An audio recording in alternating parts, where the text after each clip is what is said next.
sisa makanan, daun dan lain-lain yang menghasilkan metanas atau busuk. Dan yang kedua itu ada sampah anorganik, itu sampah yang berisi plastik, kaleng, kaca, di mana ini yang sulit terurai dan merusak tanah serta laut. Dan yang terakhir ini ada B3, bahan berbahaya dan beracun, di mana sampah ini tuh isinya bahan berbahaya dan beracun. Contohnya itu ada baterai, elektronik dan lain-lain yang mencemari air dan tanah jika bocor. Kita lihat ada yang bertanya, kenapa sih sampah itu bisa mempengaruhi bumi buat jadi pemanasan global? Kronologinya seperti ini. Yang pertama, sampah dibuang sembarangan atau ditimbun di TPA, sehingga sampah organik membusuk dan menghasilkan metana atau CH4. Kemudian, ada juga sampah yang dibakar dan melepaskan karbon dioksida ke udara. Setelah itu, gas-gas ini naik ke atmosfer membentuk efek pemanasan panas matahari yang terperangkap, suhu bumi meningkat, dan terjadilah pemanasan global. Untuk gambarnya bisa kalian lihat seperti ini.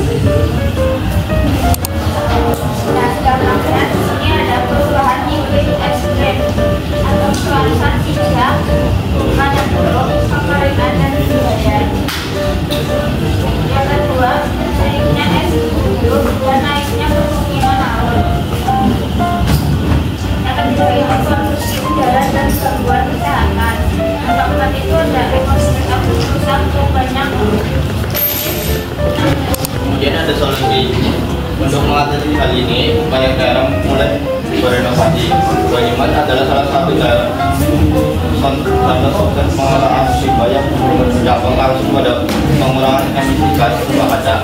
Langkah Banyumas yang pertama yaitu pemilahan dari sumber sampah dipisah antara organik dan anorganik sejak dari rumah.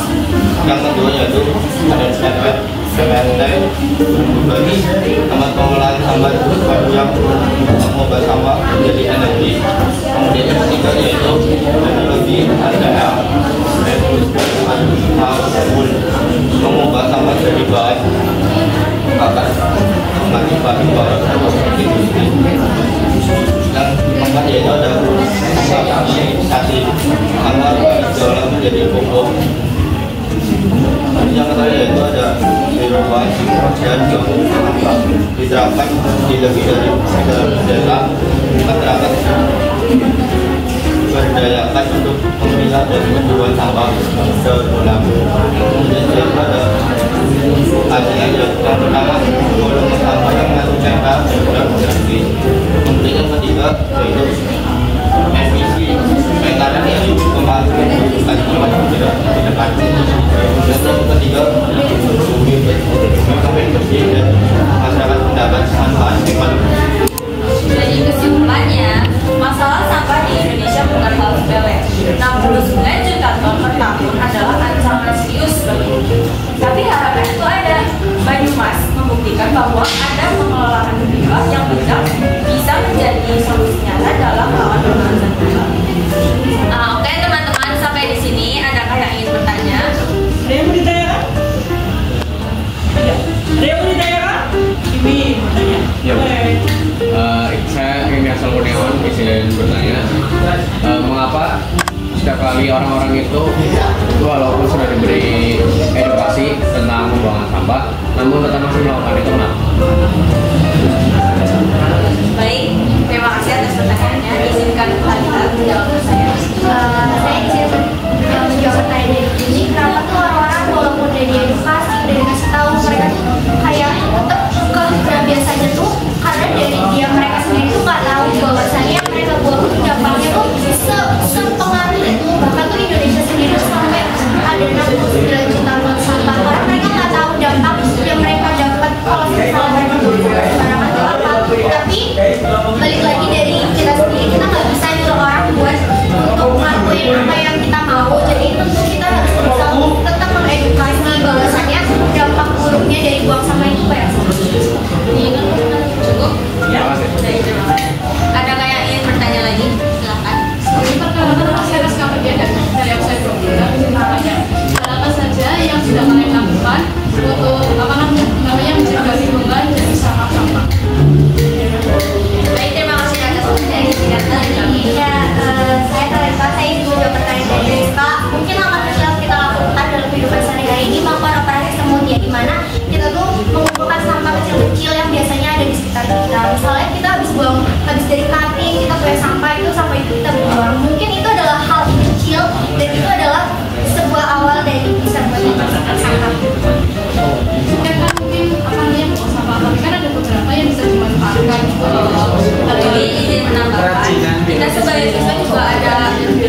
Jadi mengurangi sampah, menggunakan kembali yang masih digunakan dan mendaur ulang sampah seperti itu.